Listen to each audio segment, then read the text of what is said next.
Danny Baker's Breakfast Show. Call 020 722 42000. Danny Baker on BBC London 94.9.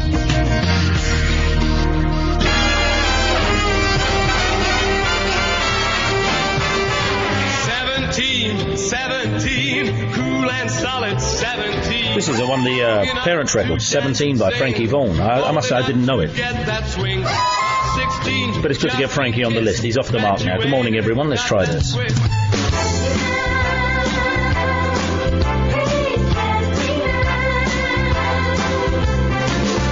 The rainbow around our shoulder, the snails on the thorn, the larks on the wing, the hat on the side of our head. And everything's for the best in this best of all possible worlds where every prospect pleases and only man is vile. Good morning, everyone. Tori Amos is with us now.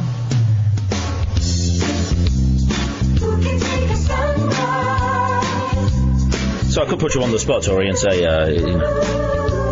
that's what I like about Chaz and Dave. Do it now. But it's very, very tough. The cheese and onion sandwiches and Derby china ware.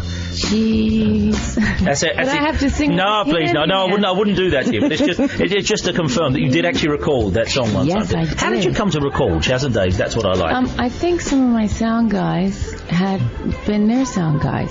Oh, I see. Yeah. For a little while, and they were playing the music one night. Mm-hmm. And I said, "What's that?" And they told me. And I kind of said, "Let go." And it's a tremendous reading of it. And last night, turning over and over my CDs, could I find it? I couldn't find it and so I needed you to confirm it because a lot of people said, "Yeah, nice wacky idea." Tori Emerson. I'll get you one. Yeah, I'd love it again. I really would. But you went through a little phase of putting improbable songs as the third track on CD singles, as I remember. You know, you spared yourself nothing in terms of repertoire. The day of CD singles, it's gone. But no, it's like extra tracks now. What is the deal with the hidden track? I'm fed up with the hidden tracks, and forgive me if there's a hidden track on the latest CD. Well, because what's that about? I'm so tired of them. People say, you've got to wait through 20 minutes of silence that you can't fast forward to get to the hidden track. I wish that would stop. It's a very old joke now. Have you ever put a hidden track on the thing? I don't think I have. that sounds like something Stephen Wright would say. I think there's a hidden track on it, but I can't remember anymore. Anyway, good morning to you and welcome aboard as our special surprise guest here this morning. So Amy went to see you last night, and bear in mind, Amy, two things you should know about Amy. Once she beat one of the studio guests we had in here with a house brick until his face was hamburger, and she once described an Andrew Lloyd Webber musical as an affront to show business. So when Amy comes in and gives something a rave, you think, whoa, and you did, didn't you? Not because, because you could have said to me off the air, don't mention last night's show, but she didn't. She came in on a little pink cloud, sat down and said... I did. It was fabulous. It was wonderful. Where was this? Tell us all about it. Well, it was at the Shaw Theatre, which is just next to the British Library, and it's a small theatre. It's about 1,000-seater, very comfortable, very intimate. Yeah. And Tori was in conversation with Lucy O'Brien, who's a rock journalist, and then Tori played some songs at her huge grand piano. Tell us how that worked, Tori. Big, isn't it? Yeah. How comes the conversation thing works into it? Because it's an unusual tack to take in the world of pop, if we might be so broad. How comes you wanted to have a conversation with the audience? How did that come about?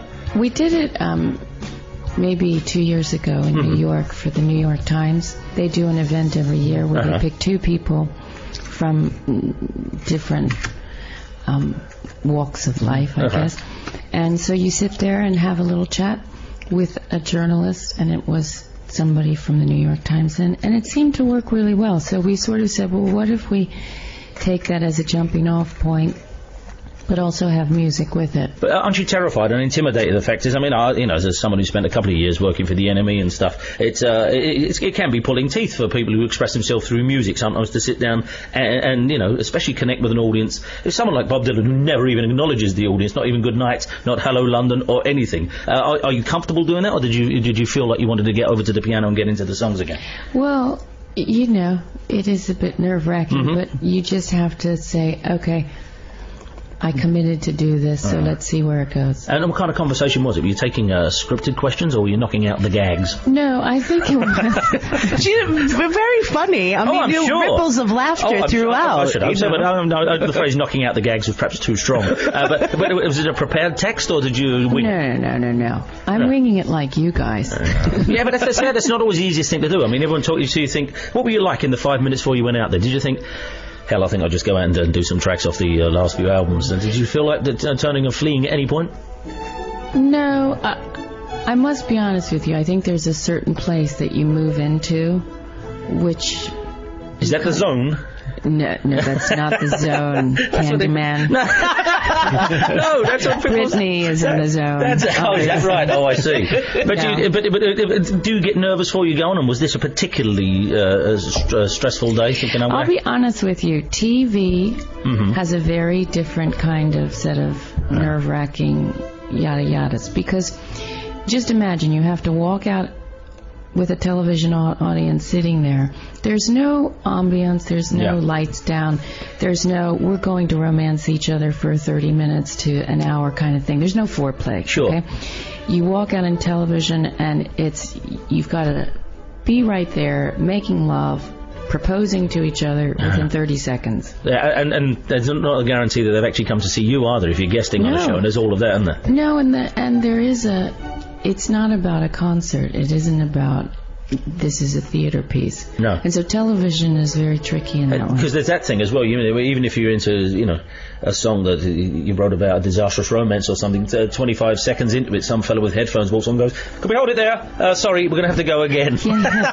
That doesn't help the art, I take it, either, does it? No, and it doesn't help. We go back to the idea of romance. That there's got to be some kind of conversation happening between you and the audience, and that's very tricky to do. So how does someone like yourself approach a pop video then? Because even people like Elton John say, I can't do the pop video thing, I just loathe the pop video thing, but it's absolutely necessary. How do you approach something like that, where you're just going to break it down into 5-second chunks?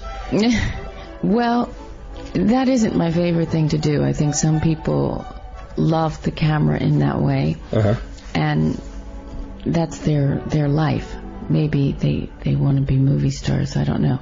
But I think if you have a good director and you can somehow find a character that you play that you're comfortable with. I mean, wow, look at the cover of this here, the Tori Amos collection, by the way, Tales of a Librarian. You're having some fun there, aren't you? That's somebody dressing up. Yeah, but you're really well known for all of your different looks. And, I mean, with the last album, there were like 4 or 5 different covers, 5 or 6 different covers. Can we just, I do apologise, we're talking here, look at it, and there are riots on the streets of London or whatever it is. We'll be right. Morning, beatniks. Tori Amos is good enough to be with us after knocking herself out on the stage, taking questions and doing an audience with us. Do you mind? I'm trying to do a little dog and pony show over here. We're chit-chatting. You get your own radio station, as we've discovered this morning. This is already Radio Hall. That was a couple of hours ago. Tori Amos good enough to be with us this morning, and hit the nail squarely on here, promoting the best of Tori Amos, the Tori Amos collection, the Tori Amos greatest hits, all of those. Oh, I know, but you can't shy away from it. That's what it is. I know, but trying to, stay away from those words. It's G-H. A rose by any other name. A rose by any other. Tales of a Librarian is actually the subtitle of it. Do you have to be pushed towards something like this, which, let's not be coy here, is a greatest hits package? Yes. By any other name. You have to be pushed. What would be your resistance to it? What would be your resistance to something like that? Because, you bought greatest hits when you were young, I suppose, and they're a legitimate thing. No, I never did. Didn't you? I think maybe I got a few years ago, and I'm 40. Yeah. And I really am 40. Nobody not leaning on the Meg Ryan. Very good company. I lied about my age when I was 39, and I said I'm 40. What was that about? Because 39 I suppose is so. Halfway between nowhere and empty. It is, yes, like it is. People look like you're trying to hang on to that. Did you ever, when you were younger, did you make out you were older when you were like 13? Yes. Did you do all of that? Oh, yeah. Oh, yeah. Yes. And did it work? Well, I was playing in bars when I was 13. You're kidding? This sounds like something Fats Waller did in cat houses. Really? You're playing in... Yeah. In Washington, D.C. in gay clubs. And what kind of repertoire did you have? What song were you playing? Your own songs, or you? Oh no, just anything that was out at the time. Show tunes. Hoagie Carmichael, I've been around. Now you're talking of the plane. I've covered revolutions in Spain, and the North Pole I have charted. Still I can't get started with you. Yeah. See, don't start a song. I always finish them. I do apologise. I do apologise. Sorry, she's a singer. I know. How many singers have I sang at? But I think they're going to offer me a contract or something. That's the way this is heading. So you're 13. You were playing in bars. Yeah. So what were you? A runaway? You were nuts, and you left. No, I was a minister's preacher's daughter, living in the nation's capital. But that doesn't sound like it, though. 13 playing in bars. What did the old man make of all that? Well, my friends were getting pregnant. Oh, right. And I got kicked out of the conservatory when I was 11. So he said to me, what in the world can we do? So I said, I just want to play. So he said, well, you need to get some training.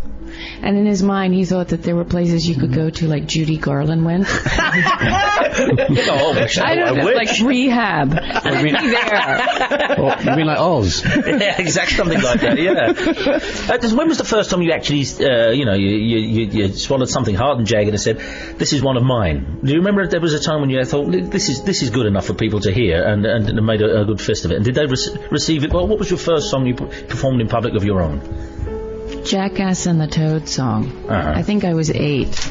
You composing at 8? That's like Mozart. You did the song at 8. No, Jackass and the Toad is a little different than, Prelude and whatever. Do you know Mozart wrote Twinkle, Twinkle, Little Star? I didn't know that song yesterday. Yeah, I didn't know. He wrote Twinkle, the actual Twinkle, Twinkle, which is also the ABC song, of course, and which is also at a pitch, Jack and Jill or whatever it is. But yeah, Mozart wrote that, so don't downgrade your little Jackass story there. Yeah. Anyway, and looked at the back, and forgive me, because usually you look on the back of CDs these days, and... Have you noticed she's got a song about you? It says Baker. I'm nothing if not abashed. But it says on the back, Atlantic Recordings, of course, and that's a pretty mighty... You don't often recognise names on the backs of CDs anymore, record companies. That must be something to be part of Atlantic and all of that. I mean, do you feel part of any kind of heritage with that? You are so cute. No, I'm not part of Atlantic. Well, it says on the back, Atlantic Recordings. No, that's the... Okay, here we go. Yeah, go on. This is the contractual thing we were talking about. I was part of Atlantic. That's the ex-husband that I'm having a thing with again. Yeah, but I'm over with Sony.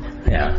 But even so, it's got Atlantic Records on the back of this. I mean, what is the man supposed to draw from that when he sees it on the back? I know. But Sony, well, there's good. I mean, it's not like Jack's record store, Weymouth. I mean, you've got you're a big hitter.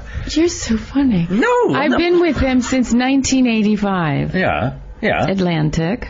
That's something in this day and age, isn't it? Because Do you think so? Oh man, you see people like Billy Joel being laid off. Yeah, but how much do the record companies actually mean to you? Off. I've been trying to get off. Yeah, it's a nice idea. I'll bet you do. I mean, it must be nice and comfortable. How comes then you're still on it? Because unless you're selling records like Barbra Streisand, I suspect, a major company. Do they know you're out there still putting the stuff out? Do you have any contact with these big companies? It can happen. You can just think, hey, who's this person? We just put a record out by. That's how it happens. No, that's not how it happens. They call up and say, can we have a meeting? And are you any good at that? I mean, you're a tough cookie underneath. Do you know how to play all those cards as well? I tell everybody to wear white, because I don't leave bloodstains. Amy and I, we heard about that in advance, obviously, this morning. Yeah. And last night, is that the beginning of a new way for you to actually converse with an audience? Is this purely a one-off thing you wanted to do? Are you going to continue with that? Did you feel happy with it afterwards? Yeah, I felt happy, but I'm not going to continue with it. I think it's one of those things you do, and it's an evening that you say, yeah, that worked. Yeah, but your audience... If this is the word I want, are particularly flexible. They come to see you to kind of bend whatever a concert is, to be a little flaky, to be a little different. You're not going to come out and do the greatest hits. So it must be hard to step back from that now you've done it. People may demand this. Well, the whole thing about this was it was trying to kind of come up with a different perspective. When Atlantic gave me a bell and basically said, look, we're going to have to put this out. Yeah. Because we're going to, what is that? Exercise our option. Okay, sure, okay. And so, once I knew that was like pulling a fishbone from your throat. Yeah. Yeah. So once I knew that, then what happens is, I said, okay, so this cup cannot pass from me then, and they say no. And so I said, well, okay, then let's do something right. Because the kids that come to the shows bring their best ofs every night. Meaning they have their own files and they make their own. Yeah. So we figured, well, we have access to the original multi-tracks. Yeah. Do you understand what I mean? Certainly, yeah. Somewhere the original tapes. And let's try and reapproach some of this. Yeah. So that's what we did, and we brought it all in and kind of came up with the idea of a sonic autobiography of this woman that we put her in. As I say, I use the term greatest hits obviously to tease you, no, something like yourself. It's not like sitting here with someone who wants to bang the drum and say, hey, I've got this great new CD here, yet it is a necessary part of the industry you find yourself in. You live down in Cornwall, is that right? Yes. Yeah, and so how does that happen as well? I mean, because that is, again, symptomatic of somebody who's not, New York or California, but Cornwall? How did that happen? Because husband said it's either Stratham Common or Cornwall. And listen, I love Stratham Common and the Rookery, and I wrote a few good songs walking up and down the hills and walking to Sainsbury's and the whole thing. Oh. But then I just said, why can't we go, north of the river? Yeah. And he said, oh, God. Exactly. Yeah, I totally understand that. Shame. I'm from south of the river. Yeah, and I just said, look, compromise here. There has to be some kind of compromise, because I'm an outdoorsy kind of girl. Yeah. So he said, well, let's go to Cornwall. I said, okay, yeah. That's a radical compromise to me. Should we go north of the river or should we go 400 miles? No, actually, I can see it now. You put it like but that. But you brought your piano up from Cornwall, is that right? I read somewhere that they were wrapping it in blankets and bringing it up to London. So do you travel with your instruments always? When we're touring, yes. Definitely, yeah. It was really interesting to watch Tori interact with the piano, because usually, when people play, smaller instruments like a violin or a cello or something, you can kind of hug the instrument, but you were hugging the piano, but it's so big. You were really kind of, I don't know, very touchy-feely with it. Amy, you're like, I'm not a tree hugger. I mean, I love trees, but I didn't go up to the piano. You're a Steinway squeezer is what you are. Cudgel. Well, you're at one with your instrument, is that all of that? I think, you tap her. You give her a little tap. She's very sexy, the boozy. That's a very good thing to do, bring your own piano up. It's something you can not just demand, but insist upon, certainly. But can you, if there were just an old upright tack piano there, you could still perform? You can play it, yeah, but it's not going to sound the same. It doesn't do the same thing. She's 9'1", Danny. Well, 9'1", how delicious. I don't know, I'm not a size queen. She's gorgeous. That sounds very, very good. Yeah, piano is my lady. Didn't Sinatra sing that? Let's come down to the size matters with pianos. Does it? Yeah, it does. Yeah, but I always just thought it's just an... No, the strings are longer. Oh, is that what it is? Yes. I just, it was kind of a kind of rock and pop musicians' apologies for not being classical. No, Bobby Crush will not play on anything smaller than a baby grand. Listen, I wonder if that cues me into anything. This is Bobby Crush. Sorry, if I can just put those headphones on for a second. Oh dear. Amy, bear in mind what Amy said about your gig. She's only ever given a rave to one concert before, and here it comes. This is her rave review before. Hang on. I saw Bobby Crush perform at the Cafe Royal. It was one of the best shows I've ever seen. So I don't know now whether that you can temper her enthusiasm for your own. That's her other greatest concert she ever saw. How much do you laugh when you're writing songs? Because your songs are extraordinary. Some people say they're either impenetrable or inscrutable or whatever, but sometimes they're just out and out funny, right? And do you laugh like a Seinfeld scriptwriter sometimes when you come up with some of your songs? I guess sometimes I do. Sometimes I do giggle, yeah. Just because the idea of not just a private joke, but you just think, wow, this is a... Well, the funny thing is people don't realize that I like to laugh. Yeah, no, without doubt. I mean, it didn't need saying as obvious as Chaz and Dave. That's what I like to realise. There's a lot more going on here than, just intensity and stuff. I mean, even if you talk about songs that deal with, violation and all those kinds of horrible things, sometimes I think that to get inside... Let's face it, to penetrate somebody's walls, just to be in there as a songwriter, I think you have to sometimes, not knock them over the head with it. Exactly, you've got to level them. And at the end, it's like conversation. Nobody wants to be just around somebody who's going, bitch, and all of that. But I don't know how we got there. Because it is Tori Amos, the greatest hits. My greatest hits by Tori Amos. Look at me, it's called. Tales of a Librarian. So the Tori Amos collection. It needs no selling because the two words Tori and Amos on the cover should do nicely. Thank you very much for being with us. Thank you, guys. Away you go.